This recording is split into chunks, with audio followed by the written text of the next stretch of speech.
भाई साहब, ये लीजिए 10 रुपए।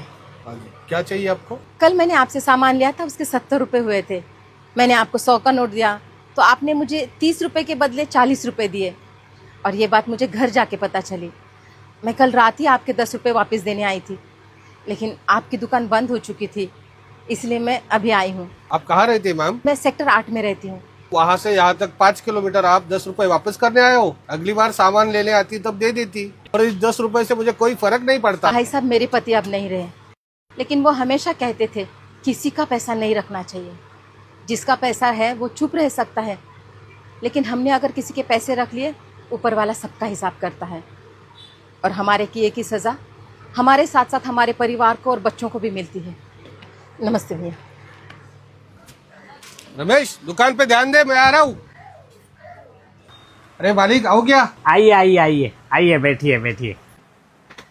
बताइए कैसे आना हुआ आज? आपने मेरी दुकान से जो जो सामान खरीदा था उसका पैसा मुझे कल भिजवा दिया था। उसमें 300 रुपए ज्यादा थे। ये बात मुझे तुरंत समझ में आ गई थी, लेकिन लालच में मैंने वो रुपए रख लिए। अगली बार के बिल में हम एडजस्ट कर लेते थे वो 300 रुपए। भाई साहब, अगली बार किसने देखा है? इसलिए आपका पैसा लौटाना बहुत जरूरी था। ऊपर वाला कब कैसे हिसाब चुकता करे ये किसने देखा है? शायद इसकी सजा मेरी बीवी बच्चों को भी लग सकती है। ये लीजिए आपके 300 रुपए। नमस्ते।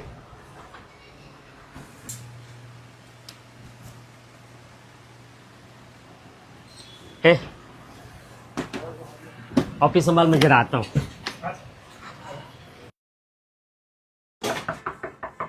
जी बेटा, घर में कोई है? 1 मिनट, आइए ना अंकल, आइए अंदर आइए, बैठिए यहाँ पे। नमस्ते भाभी जी। मैं महेश का बहुत पुराना दोस्त हूँ और एकदम खास दोस्त।